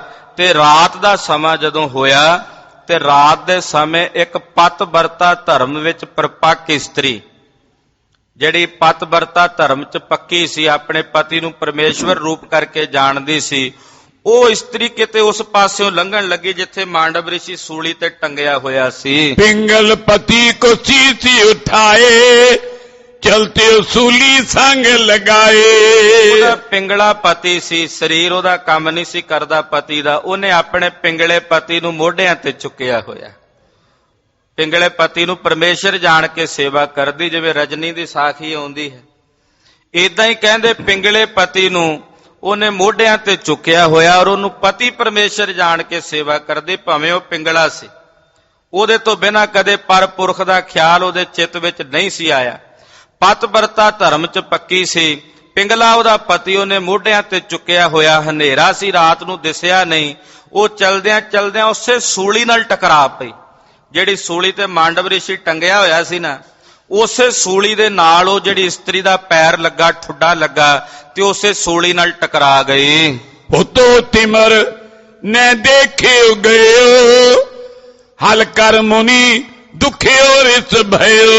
ਹਨੇਰਾ ਸੀ, ਹਨੇਰੇ ਕਰਕੇ ਦਿਸਿਆ ਨਹੀਂ ਕੁਝ, ਤੇ ਸੂਲੀ ਦੇ ਨਾਲ ਜਦੋਂ ਉਹਦਾ ਠੁੱਡ ਲੱਗਾ ਤੇ ਸੂਲੀ ਤੇ ਅੱਗੇ ਉਹ ਵੀ ਟੰਗਿਆ ਹੋਇਆ ਸੀ, ਮਾਂਡਵ ਰਿਸ਼ੀ ਵੀ ਟੰਗਿਆ। ਜਦੋਂ ਸੂਲੀ ਹਿੱਲੀ ਤੇ ਸੂਲੀ ਦੇ ਹਿੱਲਣ ਨਾਲ ਮਾਂਡਵ ਰਿਸ਼ੀ ਨੂੰ ਦਰਦ ਹੋਇਆ ਸਰੀਰ ਦੇ ਵਿੱਚ, ਆਖਰਕਾਰ ਸੂਲੀ ਖੁੱਭੀ ਹੋਈ ਸੀ, ਉਹਦੇ ਨਾਲ ਉਹਨੂੰ ਬੜੀ ਭਿਆਨਕ ਦਰਦ ਹੋਈ ਤੇ ਦਰਦ ਉੱਠਿਆ ਤੇ ਦਰਦ ਦੇ ਨਾਲ ਉਸ ਵਕਤ ਦਿਓ ਸਰਾਪ ਰਬ ਉਦਿਤ ਸਾਥ, ਮਰੈ ਉਠਾਇਓ ਜੋ ਨਿਜ ਨਾਥ। ਕਹਿੰਦੇ ਉਸੇ ਵੇਲੇ ਬੜੇ ਗੁੱਸੇ ਵਿੱਚ ਆਇਆ ਮਾਂਡਵ ਰਿਸ਼ੀ। ਜਦੋਂ ਦਰਦ ਹੋਈ ਨਾ ਉਹਨੂੰ, ਇੱਕਦਮ ਸੂਲੀ ਦਾ ਠੁੱਡਾ ਲੱਗਾ ਇਸਤਰੀ ਦਾ, ਤੇ ਦਰਦ ਹੋਈ ਤੇ ਦਰਦ ਦੇ ਨਾਲ ਉਹਨੇ ਸਰਾਪ ਦਿੱਤਾ।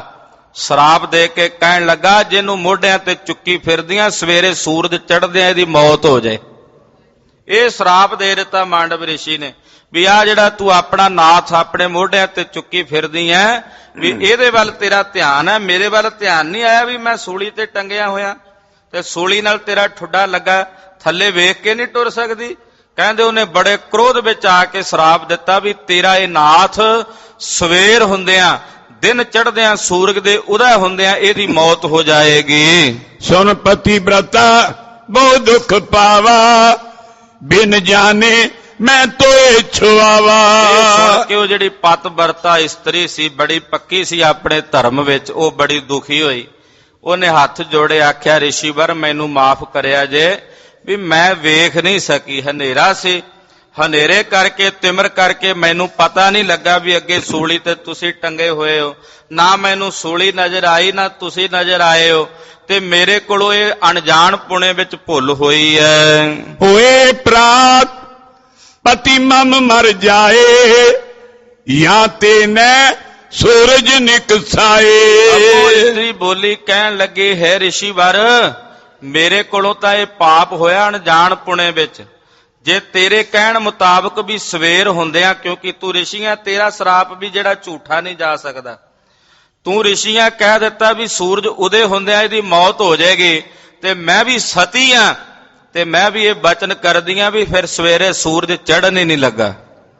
ਸਤੀ ਨੇ ਵੀ ਅੱਗੋਂ ਬਚਨ ਕਰ ਦਿੱਤਾ ਕਿ ਫਿਰ ਸਵੇਰੇ ਸੂਰਜ ਉਦੇ ਹੀ ਨਹੀਂ ਹੋਣ ਲੱਗਾ। ਜੇ ਸੂਰਜ ਦੇ ਉਦੇ ਹੋਣ ਨਾਲ ਮੇਰੇ ਪਤੀ ਦੀ ਮੌਤ ਹੁੰਦੀ ਹੈ, ਤੇ ਫਿਰ ਸਵੇਰੇ ਸੂਰਜ ਉਦੇ ਨਹੀਂ ਹੋਵੇਗਾ। ਜੋ ਮੇਰੋ ਪਤੀ ਮਰਿਓ ਜਿਵਾਵੈ, ਮਾਰ ਤੰਡ ਕੋ ਸੋਧ ਤਾਵੈ। ਜਿਹੜਾ ਮੇਰੇ ਪਤੀ ਮੁਰਦੇ ਨੂੰ ਜਿਉਂਦਾ ਕਰ ਦੇਵੇ, ਜਿਹੜਾ ਮੇਰੇ ਮਰੇ ਹੋਏ ਪਤੀ ਨੂੰ ਜਿਉਂਦਾ ਕਰੇਗਾ, ਹੁਣ ਉਹੀ ਸੂਰਜ ਚੜਾਵੇਗਾ। ਹੁਣ ਉਹ ਕੋਈ ਵੀ ਹੋ ਸਕਦਾ। ਮੈਂ ਵੀ ਬਚਨ ਕਰਦੀ ਵੀ ਸਵੇਰੇ ਸੂਰਜ ਨਹੀਂ ਚੜੇਗਾ, ਸਵੇਰੇ ਸੂਰਜ ਉਦੇ ਨਹੀਂ ਹੋਵੇਗਾ। ਹੁਣ ਜਿਹੜਾ ਮੇਰੇ ਮੁਰਦੇ ਪਤੀ ਨੂੰ ਜਿਉਂਦਾ ਕਰੇਗਾ, ਕਿ ਕਿਉਂਕਿ ਸੂਰਜ ਚੜ੍ਹਨ ਨਾਲ ਉਹਨੇ ਤਾਂ ਮਰਨਾ ਹੀ ਮਰਨਾ, ਤੇ ਜਿਹੜਾ ਸੂਰਜ ਚੜਾਵੇਗਾ ਹੁਣ ਉਹਨੂੰ ਕਹਾਂਗੀ ਕਿ ਪਹਿਲਾਂ ਮੇਰੇ ਮੁਰਦਾ ਪਤੀ ਨੂੰ ਜਿਉਂਦਾ ਕਰ, ਉਹੀ ਹੁਣ ਸੂਰਜ ਨੂੰ ਉਦੇ ਕਰੇਗਾ। ਏਮ ਪਤੀ ਬਤਾਨੇ ਜਬ ਕਹਿਓ, ਉਦਿਓ ਨ ਰਵ ਤਮ ਦੇ ਦਿਸ਼ਰਿਓ। ਇਹ ਸਤੀ ਆਪਣੇ ਉਸ ਪਿੰਗਲੇ ਪਤੀ ਨੂੰ ਗੋਦ ਵਿੱਚ ਲੈ ਕੇ ਬੈਠ ਗਈ, ਤੇ ਬੈਠ ਗਈ ਸੱਤ ਦੇ ਨਾਲ ਕਿ ਸੂਰਜ ਉਦੇ ਨਹੀਂ ਹੋਣ ਦੇਣਾ। ਕਹਿੰਦੇ ਵੀ ਸਵੇਰ ਦਾ ਸਮਾਂ ਹੋ ਗਿਆ, ਸੂਰਜ ਉਦੇ ਨਹੀਂ ਹੋਇਆ। ਸਤੀ ਦਾ ਸੱਤ ਇੰਨਾ, ਉਹਦਾ ਪਤਵਰਤਾ ਧਰਮ ਦਾ ਪਰਪੱਕਤਾ ਇੰਨੀ ਜ਼ਿਆਦਾ ਸੀ ਕਿ ਉਹਦੇ ਸਤੀ ਦੇ ਸੱਤ ਕਰਕੇ, ਪਤਵਰਤਾ ਦੇ ਧਰਮ ਦੀ ਪਰਪੱਕਤਾ ਕਰਕੇ ਇੰਨੀ ਸ਼ਕਤੀ ਸੀ ਕਿ ਸੂਰਜ ਵਿੱਚ ਵੀ ਤਾਕਤ ਨਹੀਂ ਵੀ ਉਦੇ ਹੋ ਸਕੇ। ਕਹਿੰਦੇ ਸੂਰਜ ਉਦੇ ਨਹੀਂ ਹੋਇਆ, ਚਾਰੇ ਪਾਸੇ 10 ਦਿਸ਼ਾਵਾਂ ਵਿੱਚ ਹਨੇਰਾ ਹੀ ਹਨੇਰਾ ਛਾਇਆ ਹੋਇਆ ਹੈ। 10 ਦਿਨ ਬੀਤ ਗਏ ਇਸ ਭਾਂਤੀ, ਸਗਰੋ ਜਗਤ ਭਇਓ ਬਿਕਲਾਤੇ। 10 ਦਿਨ ਬੀਤ ਗਏ, 10 ਦਿਨ ਤੱਕ ਸੂਰਜ ਨਹੀਂ ਚੜਿਆ। 10 ਦਿਨ ਤੱਕ ਸੂਰਜ ਉਦੇ ਨਹੀਂ ਹੋਇਆ, ਵੀ ਉਹਨੇ ਵੀ ਸੱਤ ਕੀਤਾ ਹੋਇਆ ਵੀ ਮੈਂ ਸੂਰਜ ਉਦੇ ਹੀ ਨਹੀਂ ਹੋਣ ਦੇਣਾ। 10 ਦਿਨਾਂ ਤੱਕ ਸੂਰਜ ਉਦੇ ਨਹੀਂ ਹੋ ਸਕਿਆ। ਉਸ ਸਤੀ ਦੇ ਸੱਤ ਕਰਕੇ, ਉਹਦੇ ਪਤਵਰਤਾ ਧਰਮ ਦੀ ਪਰਪੱਕਤਾ ਕਰਕੇ, ਜਦੋਂ 10 ਦਿਨ ਸੂਰਜ ਨਹੀਂ ਚੜਿਆ, ਤੇ ਜਿੰਨੇ ਜਗਤ ਦੇ ਲੋਕ ਸੀ, ਸੰਸਾਰ ਦੇ ਦੁਨੀਆ ਦੇ ਲੋਕ ਸੀ, ਹੁਣ ਸੂਰਜ ਦੇ ਨਾਲ ਹੀ ਸਾਰਿਆਂ ਦੇ ਕੰਮਕਾਰ ਕਾਰ ਵਿਹਾਰ ਚੱਲਦੇ ਨੇ। ਜਦੋਂ ਸੂਰਜ ਹੀ ਉਦੇ ਨਹੀਂ ਹੋਇਆ, ਤੇ ਸਾਰੇ ਜਗਤ ਦੇ ਲੋਕ ਵਿਆਕੁਲ ਹੋ ਗਏ, ਸਾਰੇ ਜਗਤ ਦੇ ਲੋਕ ਅਸਤ ਵਿਅਸਤ ਹੋ ਗਏ। ਸਰਬ ਸੁਰਨ ਤਬ ਕੀਨੇ ਉਪਾਏ, ਤਿਸ ਕੋ ਪਤੀ ਮਿਲ ਦਿਓ ਜਿਵਾਏ। ਆਖਰਕਾਰ ਜਿੰਨੇ ਦੇਵਤੇ ਸੀ, ਬ੍ਰਹਮਾ ਵਿਸ਼ਨੂੰ ਮਹੇਸ਼, ਉਹ ਇਕੱਠੇ ਹੋਏ। ਉਹਨਾਂ ਨੇ ਇਕੱਠੇ ਹੋ ਕੇ ਫਿਰ ਸਲਾਹ ਕੀਤੀ, ਮਸ਼ਵਰਾ ਕੀਤਾ ਵੀ ਇਦਾਂ ਗੱਲ ਨਹੀਂ ਬਣਨੀ। ਸੂਰਜ ਉਦੇ ਹੋਣ ਤੋਂ ਬਿਨਾਂ ਸਾਰੀ ਧਰਤੀ ਦੇ ਕੰਮ ਵਿਆਕੁਲ ਹੋ ਜਾਣੇ ਨੇ, ਸੰਸਾਰ ਦਾ ਪ੍ਰਬੰਧ ਨਹੀਂ ਚੱਲਣਾ, ਨਿਯਮ ਨਹੀਂ ਚੱਲਣਾ। ਉਹਨਾਂ ਦੇਵਤਿਆਂ ਨੇ ਇਕੱਤਰ ਹੋ ਕੇ ਆਖਿਆ ਸਤੀ ਨੂੰ ਕਿ ਅਸੀਂ ਤੇਰਾ ਮੁਰਦਾ ਪਤੀ ਜਿਉਂਦਾ ਕਰਾਂਗੇ। ਉਹਨਾਂ ਨੇ ਕਹਿੰਦੇ ਫਿਰ ਉਸ ਦੇ ਪਤੀ ਨੂੰ ਜਿਉਂਦਾ ਕੀਤਾ, ਸਤੀ ਦੇ ਨੂੰ, ਤੇ ਮੁਰਦੇ ਪਤੀ ਨੂੰ ਜਿਉਂਦਾ ਕੀਤਾ, ਫਿਰ ਜਾ ਕੇ ਸੂਰਜ ਉਦੇ ਹੋਇਆ।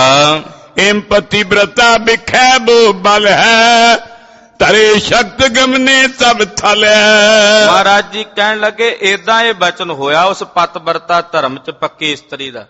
ਪਾਤਸ਼ਾਹ ਕਹਿੰਦੇ ਏਦਾਂ ਪਤਵਰਤਾ ਧਰਮ ਚ ਜਿਹੜੀ ਪਰਪੱਕ ਇਸਤਰੀ ਹੁੰਦੀ ਹੈ, ਉਹਦੇ ਚ ਬੜਾ ਬਲ ਆ ਜਾਂਦਾ ਹੈ, ਉਹਦੇ ਚ ਬੜੀ ਤਾਕਤ ਆ ਜਾਂਦੀ। ਜਿਵੇਂ ਕਾਬਲ ਤੋਂ ਆਉਂਦੀ ਹੈ ਨਾ ਮਾਈ, ਇਹਦੇ ਵਿੱਚ ਵੀ ਸ਼ਕਤੀ ਆਈ ਹੈ।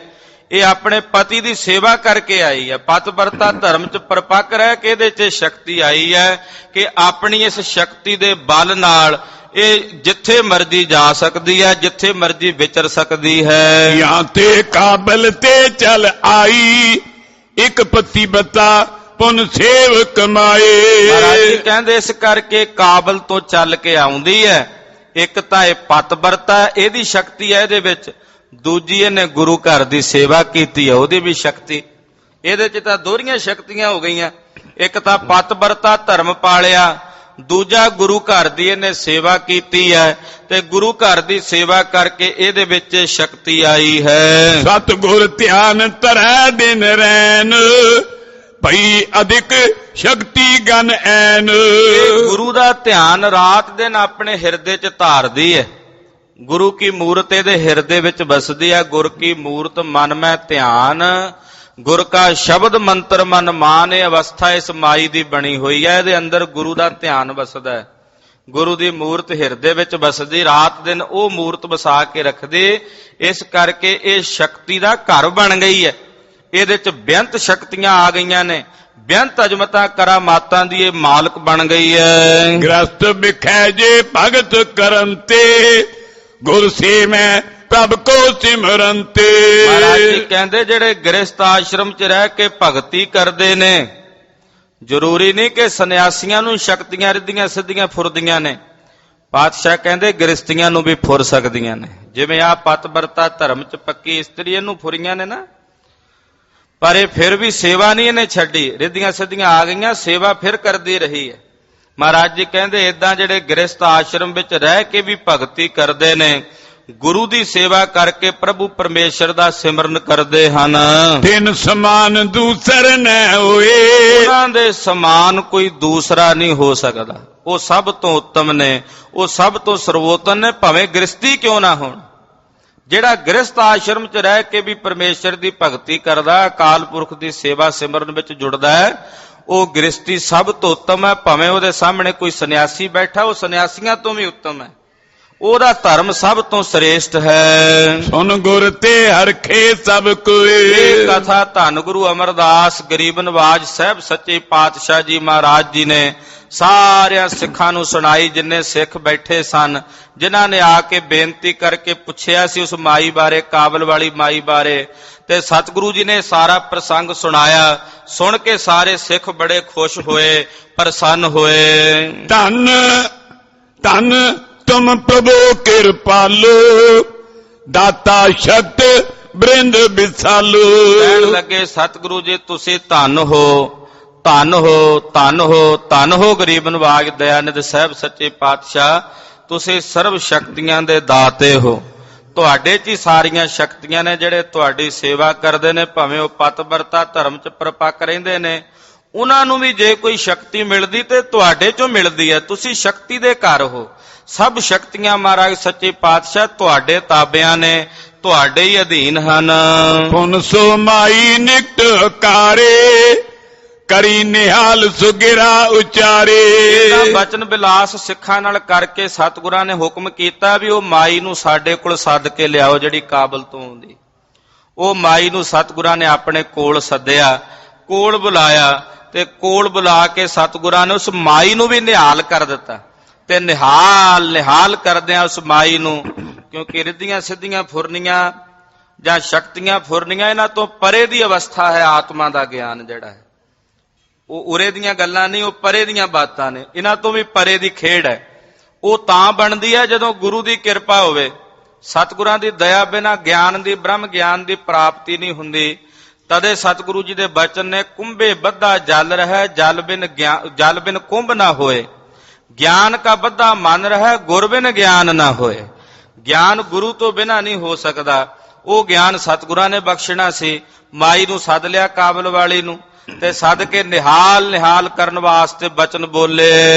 ਆਤਮ ਗਿਆਨ ਦੰਪਤੀ ਪਾਵੋ, ਅੰਤ ਸਮੇਂ ਮੁਝ ਸੋ ਮਿਲ ਜਾਵੋ। ਬਚਨ ਕੀਤਾ ਤੁਹਾਨੂੰ ਦੋਹਾਂ ਨੂੰ, ਤੇਰੇ ਪਤੀ ਨੂੰ ਵੀ ਔਰ ਤੈਨੂੰ ਵੀ, ਦੋਹਾਂ ਨੂੰ ਬ੍ਰਹਮ ਗਿਆਨ ਦੀ ਪ੍ਰਾਪਤੀ ਹੋਵੇ। ਦੋਹਾਂ ਨੂੰ ਬਚਨ ਕਰ ਦਿੱਤਾ, ਤੁਹਾਨੂੰ ਦੋਹਾਂ ਨੂੰ ਆਤਮ ਗਿਆਨ ਬ੍ਰਹਮ ਗਿਆਨ ਦੀ ਪ੍ਰਾਪਤੀ ਹੋਵੇ। ਔਰ ਜਿਸ ਵੇਲੇ ਤੁਹਾਡੇ ਤਨ ਦਾ ਅੰਤਮ ਸਮਾਂ ਹੋਵੇਗਾ, ਉਸ ਵੇਲੇ ਤਨ ਤਿਆਗ ਕੇ ਤੁਸੀਂ ਮੇਰੇ ਵਿੱਚ ਅਭੇਦ ਹੋ ਜਾਵੋਗੇ। ਤੁਸੀਂ ਮੇਰੇ ਵਿੱਚ ਮਿਲ ਕੇ ਇੱਕ-ਮਿਕ ਹੋ ਜਾਵੋਗੇ। ਪ੍ਰਸੰਗ ਤਿਸ ਮਾਈ ਕੇਰਾ, ਕਰਿਓ ਉਧਾਰ ਪਰਮ ਸੁਕੇਰਾ। ਉਸ ਕਾਬਲ ਵਾਲੀ ਮਾਈ ਦਾ ਪ੍ਰਸੰਗ ਆਉਂਦਾ ਹੈ, ਜੋ ਸਤਿਗੁਰੂ ਸੱਚੇ ਪਾਤਸ਼ਾਹ ਜੀ ਮਹਾਰਾਜ ਜੀ ਨੇ ਜਿਵੇਂ ਦਾ ਉਧਾਰ ਕੀਤਾ ਹੈ, ਉਹ ਸਾਰਾ ਪ੍ਰਸੰਗ ਭਾਈ ਸੰਤੋਖ ਸਿੰਘ ਜੀ ਕਹਿੰਦੇ ਜਿਵੇਂ ਮੇਰੇ ਤੱਕ ਪਹੁੰਚਿਆ ਹੈ, ਮੈਂ ਆਪ ਸਰਬੱਤ ਮਾਈ ਭਾਈ ਸੰਗਤ ਨੂੰ ਸੁਣਾਇਆ ਹੈ। ਸਤਿਗੁਰ ਸ਼ਕਤ ਸਕਲ ਕੋ ਦਾਤਾ, ਸਿੱਖ ਸੰਗਤ ਸਭਿਨ ਮਨ ਜਾਤਾ। ਸਾਰੀਆਂ ਸਿੱਖ ਸੰਗਤਾਂ ਨੇ ਆਪਣੇ ਮਨ 'ਚ ਜਾਣ ਲਿਆ ਕਿ ਸਤਿਗੁਰੂ ਗੁਰੂ ਅਮਰਦਾਸ ਸਾਹਿਬ ਸੱਚੇ ਪਾਤਸ਼ਾਹ ਜੀ ਮਹਾਰਾਜ ਸਰਬ ਸ਼ਕਤੀਆਂ ਦੇ ਦਾਤੇ ਨੇ, ਸਾਰੀਆਂ ਰਿੱਧੀਆਂ ਸਿੱਧੀਆਂ ਇਹਨਾਂ ਕੋਲ ਹੀ ਨੇ, ਸਾਰੀਆਂ ਤਾਕਤਾਂ ਸਾਰੀਆਂ ਸ਼ਕਤੀਆਂ ਇਹਨਾਂ ਦੇ ਵੱਸ ਨੇ, ਇਹਨਾਂ ਕੋਲੋਂ ਹੀ ਸਾਰੀਆਂ ਸ਼ਕਤੀਆਂ ਦੀ ਪ੍ਰਾਪਤੀ ਹੁੰਦੀ ਹੈ। ਦੋਹੇਰਾ ਸ਼੍ਰੀ ਸਤਿਗੁਰ ਉਪਕਾਰਿਤ,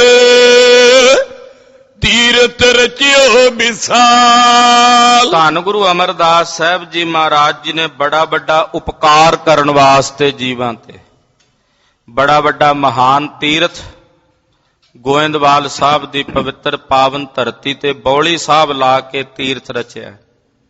ਗੁਰੂ ਘਰ ਦੇ ਵਿੱਚ ਖਾਲਸਾ ਜੀ ਕਹਿ ਸਕਦੇ ਆ ਵੀ ਇਹ ਪਹਿਲਾ ਤੀਰਥ ਹੈ। ਇਸ ਤੋਂ ਬਾਅਦ ਤਾਂ ਫਿਰ ਹੋਰ ਮਹਾਰਾਜ ਜੀ ਦੀ ਕਿਰਪਾ ਨਾਲ ਰਾਮਸਰ ਸਰੋਵਰ ਬਣਿਆ, ਹੋਰ ਤਾਲ ਲੱਗੇ, ਸਰੋਵਰ ਲੱਗੇ, ਬੌਲੀਆਂ ਲੱਗੀਆਂ, ਪਰ ਪਹਿਲਾ ਤੀਰਥ ਜੇ ਗੁਰੂ ਘਰ ਦੇ ਵਿੱਚ ਲਾਇਆ ਤਾਂ ਉਹ ਸਤਿਗੁਰੂ ਗੁਰੂ ਅਮਰਦਾਸ ਸਾਹਿਬ ਜੀ ਮਹਾਰਾਜ ਜੀ ਨੇ। ਐਸਾ ਇਹ ਮਹਾਨ ਤੀਰਥ ਦੀਨ ਦੁਨੀਆ ਦੇ ਮਾਲਕ ਸਤਿਗੁਰੂ ਗੁਰੂ ਅਮਰਦਾਸ ਸਾਹਿਬ ਜੀ ਨੇ ਜੀਵਾਂ ਤੇ ਆਏ ਪਰਉਪਕਾਰ ਵਾਸਤੇ ਨੇ। ਸਤਿਗੁਰਾਂ ਦਾ ਜਿਹੜਾ ਸਰੀਰ ਹੈ ਉਹ ਹੈ ਹੀ ਪਰਉਪਕਾਰ ਵਾਸਤੇ। ਪਰਉਪਕਾਰ ਨਿਤ ਚਿਤਵਤੇ ਨਾਹੀ ਕਛ ਪੋਚ, ਸਦਾ ਹੀ ਪਰਉਪਕਾਰ ਚਿਤਵਦੇ ਨੇ ਤੇ ਬਦਲੇ ਵਿੱਚ ਕਦੇ ਕਿਸੇ ਕੋਲ ਕੋਈ ਇੱਛਾ ਨਹੀਂ ਰੱਖਦੇ ਕਿ ਮੈਂ ਇਹਦੇ ਤੇ ਪਰਉਪਕਾਰ ਕੀਤਾ ਤੇ ਬਦਲੇ 'ਚ ਮੇਰੀ ਵਡਿਆਈ ਕਰੇ ਜਾਂ ਬਦਲੇ 'ਚ ਆਹ ਚੀਜ਼ ਦੇਵੇ, ਬਸ ਪਰਉਪਕਾਰ ਹੀ ਕਰਦੇ ਨੇ। ਐਸੇ ਸਤਿਗੁਰੂ ਗੁਰੂ ਅਮਰਦਾਸ ਸਾਹਿਬ ਜੀ ਨੇ ਪਰਉਪਕਾਰ ਕਰਨ ਵਾਸਤੇ ਗੋਇੰਦਵਾਲ ਸਾਹਿਬ ਵਿਖੇ ਬਹੁਤ ਹੀ ਸੁੰਦਰ ਮਹਾਨ ਸਰਬ ਸ੍ਰੇਸ਼ਟ ਤੀਰਥ ਉਹ ਰਚਿਆ ਹੈ। ਕਰੀ ਟਹਿਲ ਜਿਨ ਪ੍ਰੇਮ ਧਰ, ਸੋ ਸਭ ਕਰੇ ਨਿਹਾਲ। ਇਸ ਮਹਾਨ ਤੀਰਥ ਬੌਲੀ ਸਾਹਿਬ ਦੀ ਸੇਵਾ ਜਿਨ੍ਹਾਂ ਜਿਨ੍ਹਾਂ ਨੇ ਪ੍ਰੇਮ ਧਰ ਕੇ ਕੀਤੀ ਹੈ, ਭਾਵਨਾ ਨਾਲ ਕੀਤੀ, ਭਾਵੇਂ ਉਹ ਮਾਣਕ ਚੰਦ ਸੀ, ਭਾਵੇਂ ਉਹ ਭਾਈ ਰਾਮਾ ਹੈ, ਭਾਵੇਂ ਉਹ ਸ੍ਰੀ ਗੁਰੂ ਰਾਮਦਾਸ ਜੀ ਨੇ, ਭਾਵੇਂ ਪਾਰੋ ਜੀ ਨੇ, ਬਾਬਾ ਬੁੱਢਾ ਸਾਹਿਬ ਜੀ ਨੇ, ਬੜੇ ਬੜੇ ਸਿੱਖਾਂ ਨੇ ਸੇਵਾ ਕੀਤੀ ਹੈ। ਜਿਨ੍ਹਾਂ ਜਿਨ੍ਹਾਂ ਨੇ ਵੀ ਸੇਵਾ ਕੀਤੀ, ਭਾਵੇਂ ਕਾਬਲ ਵਾਲੀ ਮਾਈ ਦੀ ਕਥਾ ਆਪ ਜੀ ਨੇ ਸੁਣੀ ਹੈ, ਇਹ ਹੈ ਜਿਨ੍ਹਾਂ ਜਿਨ੍ਹਾਂ ਨੇ ਵੀ ਸੇਵਾ ਕੀਤੀ ਹੈ, ਭਾਈ ਗੰਗੋ ਸ਼ਾਹ ਵਰਗਿਆਂ ਨੇ, ਸਤਿਗੁਰਾਂ ਨੇ ਸਭ ਨੂੰ ਨਿਹਾਲ ਨਿਹਾਲ ਕਰ ਦਿੱਤਾ ਹੈ। ਜਿਨ੍ਹਾਂ ਸੇਵਾ ਕੀਤੀ ਆਪਣੇ ਹੱਥੀਂ, ਸਤਿਗੁਰੂ ਗੁਰੂ ਅਮਰਦਾਸ ਸਾਹਿਬ ਸੱਚੇ ਪਾਤਸ਼ਾਹ ਨੇ ਸਭ ਨੂੰ ਨਿਹਾਲ ਕੀਤਾ, ਸਭ ਤੇ ਤਰਸ ਕੀਤਾ ਹੈ। ਜੋ ਪਈ ਸਤਿਗੁਰ ਪੌਰ ਮੁਕਤ ਕੋ ਦੁਆਰਾ। ਇਹ ਭਾਈ ਸਿੱਖੋ ਸੁਣੋ, ਧੰਨ ਗੁਰੂ ਅਮਰਦਾਸ ਸਾਹਿਬ ਸੱਚੇ ਪਾਤਸ਼ਾਹ ਦਾ ਜਿਹੜਾ ਦਰਵਾਜ਼ਾ ਹੈ ਨਾ, ਸਤਿਗੁਰਾਂ ਦਾ ਜਿਹੜਾ ਦੁਆਰ ਹੈ ਨਾ, ਉਹ ਮੁਕਤੀ ਦਾ ਦਰਵਾਜ਼ਾ ਹੈ। ਮੁਕਤੀ ਦਾ ਦਰਵਾਜ਼ਾ, ਨਹੀਂ ਤਾਂ ਮੁਕਤੀ ਦਾ ਦਰਵਾਜ਼ਾ ਬੜਾ ਬਾਰੀਕ ਹੈ, ਇਤਨਾ ਬਾਰੀਕ ਹੈ ਕਿ ਮਹਾਰਾਜ ਜੀ ਕਹਿੰਦੇ ਮਨ ਤੋਂ ਮੈਗਲ ਹੋਏ ਰਹਿਓ, ਕਿਉਂ ਕਰ ਨਿਕਸਿਆ ਜਾਏ। ਮੁਕਤ ਦੁਆਰਾ ਸੰਕਰਾ ਰਾਈ ਦੱਸੇ ਪਾਏ। ਮੁਕਤੀ ਦਾ ਦਰਵਾਜ਼ਾ ਇਤਨਾ ਬਾਰੀਕ ਹੈ ਕਿ ਜਿਵੇਂ ਰਾਈ ਦਾ ਦਾਣਾ ਹੁੰਦਾ ਨਾ, ਤੇ ਰਾਈ ਦੇ ਦਾਣੇ ਨਾਲੋਂ ਵੀ 10 ਹਿੱਸੇ ਬਾਰੀਕ, ਤੇ ਮਨ ਬਣਿਆ ਹੋਇਆ ਹਾਥੀ ਹੁਣ ਉਹਦੇ ਚੋਂ ਨਿਕਲੇ ਕਿਵੇਂ। ਪਰ ਮਹਾਰਾਜ ਸੱਚੇ ਪਾਤਸ਼ਾਹ ਕਹਿੰਦੇ ਗੁਰੂ ਅਮਰਦਾਸ ਸਾਹਿਬ ਸੱਚੇ ਪਾਤਸ਼ਾਹ ਦਾ ਘਰ ਐਸਾ ਹੈ ਜਿੱਥੇ ਆ ਕੇ ਉਹ ਮੁਕਤੀ ਦਾ ਦਰਵਾਜ਼ਾ ਮੋਕਲਾ ਹੋ ਜਾਂਦਾ। ਮੁਕਤ ਦੁਆਰਾ ਮੋਕਲਾ ਸਹਿਜੇ ਆਵੋ ਜਾਓ, ਕਹਿੰਦੇ ਫਿਰ ਉਹ ਮੁਕਤੀ ਦਾ ਦਰਵਾਜ਼ਾ ਮੋਕਲਾ ਕਹਿੰਦੇ ਖੁੱਲਾ ਹੋ ਜਾਣਾ। ਉਹ ਇਤਨਾ ਖੁੱਲ ਜਾਂਦਾ ਹੈ ਵੀ ਜਿਵੇਂ ਮਰਜ਼ੀ ਜੀਵ ਜਾ ਸਕਦਾ ਹੈ, ਆ ਸਕਦਾ ਹੈ। ਜੇ ਦਰ ਆਵਤ ਜਾਤੇ ਉਹ ਹਟਕੈ ਨਾਹੀ ਕੋਏ। ਕਹਿੰਦੇ ਇਹੋ ਜਿਹਾ ਦਰਵਾਜ਼ਾ ਹੈ ਸਤਿਗੁਰਾਂ ਦਾ ਵੀ ਜਿੱਥੇ ਆਉਂਦੇ ਜਾਂਦੇ ਨੂੰ ਕਿਸੇ ਨੂੰ ਕੋਈ ਰੋਕ ਟੋਕ ਨਹੀਂ ਹੁੰਦੀ ਵੀ ਤੂੰ ਕੌਣ ਹੈ, ਤੇਰਾ ਧਰਮ ਕੀ ਹੈ, ਤੇਰਾ ਮਜ਼ਹਬ ਕੀ ਹੈ, ਤੇਰਾ ਜਾਤ ਬਰਾਦਰੀ ਕੀ ਹੈ। ਕਹਿੰਦੇ ਸਭ ਨੂੰ ਇੱਕ ਦ੍ਰਿਸ਼ਟੀ ਨਾਲ ਵੇਖਿਆ ਜਾਂਦਾ ਹੈ। ਐਸਾ ਗੁਰੂ ਅਮਰਦਾਸ ਸਾਹਿਬ ਜੀ ਦਾ ਦਰਵਾਜ਼ਾ ਘਰ ਹੈ ਜਿੱਥੇ ਮੁਕਤੀ ਪ੍ਰਾਪਤ ਹੁੰਦੀ ਹੈ। ਧਰ ਪ੍ਰਤੀਤੀ ਮਿਠਾਨਤ ਕਾਰਾ।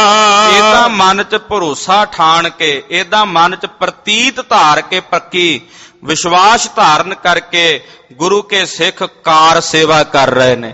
ਗੁਰੂ ਕੇ ਸਿੱਖ ਸੇਵਾ ਕਰ ਰਹੇ ਨੇ, ਬੜੀ ਭਾਵਨਾ ਨਾਲ ਸੇਵਾ ਕਰ ਰਹੇ ਨੇ। ਰਾਖਿਓ ਖੋਲ ਮੁਕਤ ਭੰਡਾਰੋ। ਸਤਿਗੁਰੂ ਗੁਰੂ ਅਮਰਦਾਸ ਸਾਹਿਬ ਸੱਚੇ ਪਾਤਸ਼ਾਹ ਜੀ ਮਹਾਰਾਜ ਜੀ ਨੇ ਮੁਕਤੀ ਦੇ ਖਜ਼ਾਨੇ ਖੋਲੇ ਹੋਏ ਨੇ।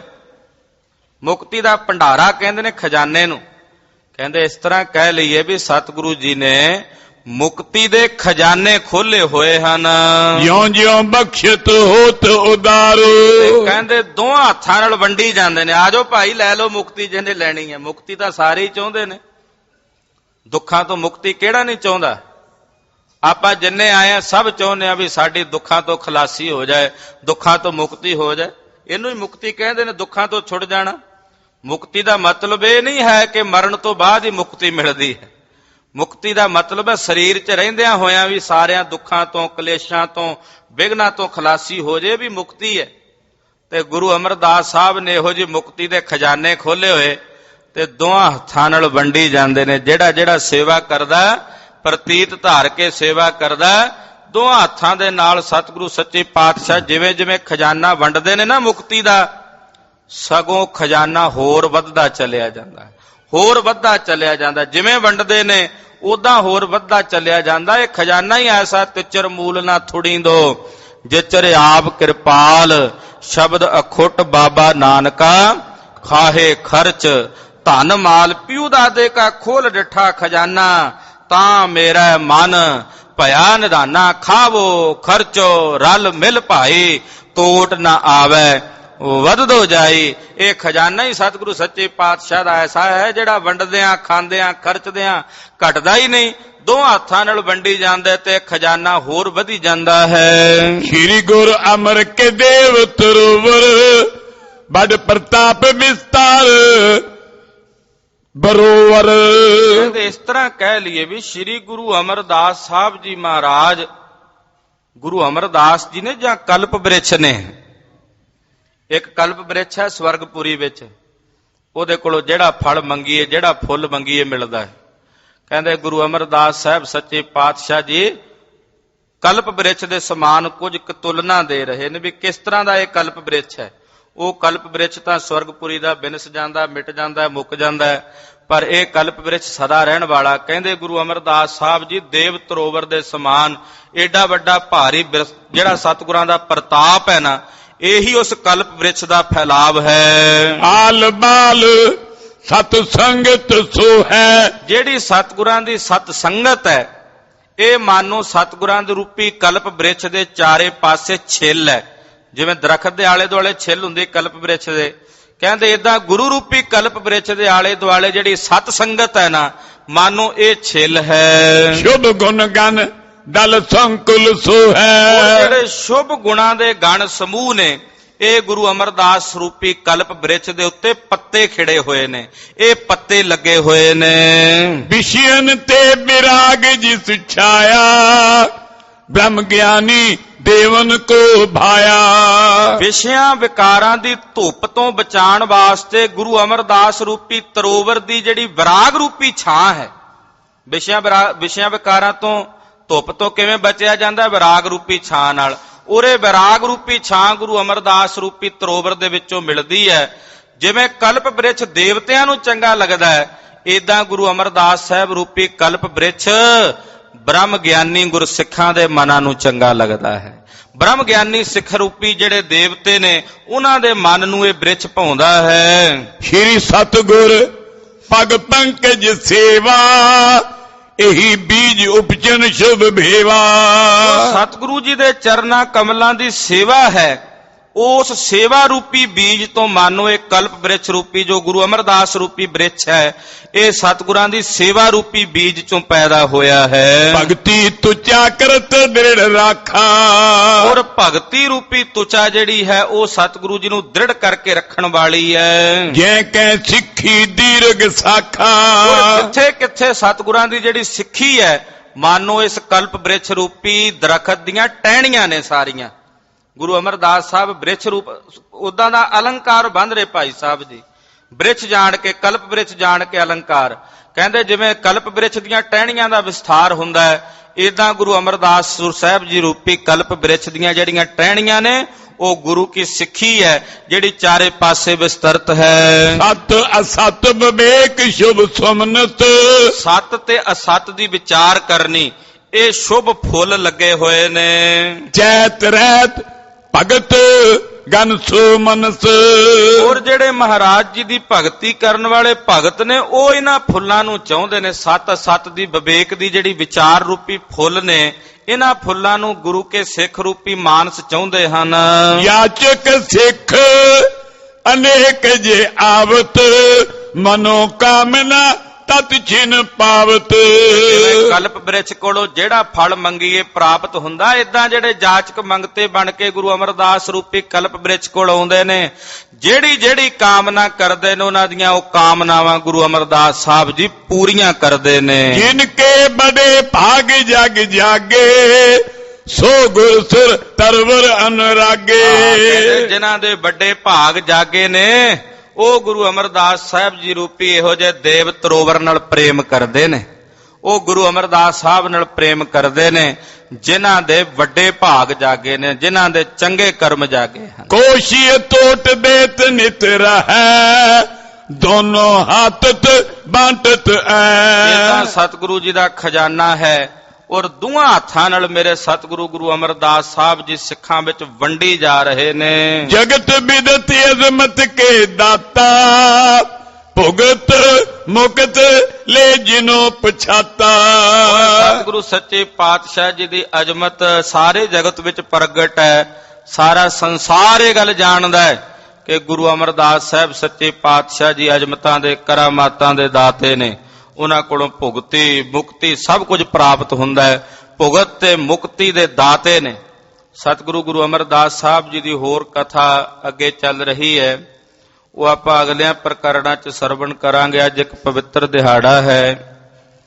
ਗੁਰੂ ਕਲਗੀਆਂ ਵਾਲੇ ਚੋਜੀ ਪ੍ਰੀਤਮ ਸ੍ਰੀ ਗੁਰੂ ਗੋਬਿੰਦ ਸਿੰਘ ਸਾਹਿਬ ਜੀ ਮਹਾਰਾਜ ਜੀ ਦੇ ਵੱਡੇ ਸਪੁੱਤਰ ਸਾਹਿਬਜ਼ਾਦਾ ਬਾਬਾ ਅਜੀਤ ਸਿੰਘ ਜੀ, ਜਿਨ੍ਹਾਂ ਦਾ ਅੱਜ ਦੇ ਦਿਨ ਗੁਰਦੁਆਰਾ ਸ੍ਰੀ ਪੌਂਟਾ ਸਾਹਿਬ ਵਿਖੇ ਜਨਮ ਹੋਇਆ।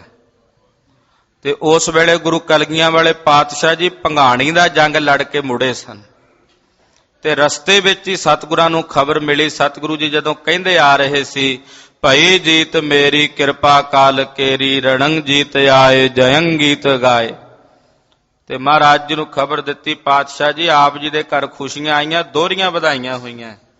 ਇੱਕ ਤਾਂ ਆਪ ਜੀ ਜੰਗ ਜਿੱਤ ਕੇ ਆਏ ਹੋ, ਦੂਜਾ ਆਪ ਜੀ ਦੇ ਗ੍ਰਹਿ ਵਿਖੇ ਸਾਹਿਬਜ਼ਾਦੇ ਦਾ ਅਵਤਾਰ ਹੋਇਆ, ਸਾਹਿਬਜ਼ਾਦੇ ਦਾ ਜਨਮ ਹੋਇਆ। ਤੇ ਬਾਜਾਂ ਵਾਲੇ ਪਾਤਸ਼ਾਹ ਗੁਰੂ ਕਲਗੀਧਰ ਜੀ ਨੇ ਬਚਨ ਕਿਹਾ, ਕਹਿਣ ਲੱਗੇ ਜਿਵੇਂ ਅਸੀਂ ਜੰਗ ਜਿੱਤ ਕੇ ਆਏ ਆ ਨਾ, ਜੰਗ ਜਿੱਤ ਕੇ ਆਉਂਦਿਆਂ ਸਾਨੂੰ ਇਹ ਖਬਰ ਮਿਲੀ ਹੈ, ਤੇ ਕਹਿੰਦੇ ਇਸ ਬਾਲਕ ਦਾ ਨਾਮ ਵੀ ਅਸੀਂ ਅਜੀਤ ਸਿੰਘ ਰੱਖਾਂਗੇ, ਇਹਨੂੰ ਵੀ ਕੋਈ ਜਿੱਤ ਨਹੀਂ ਸਕੇਗਾ।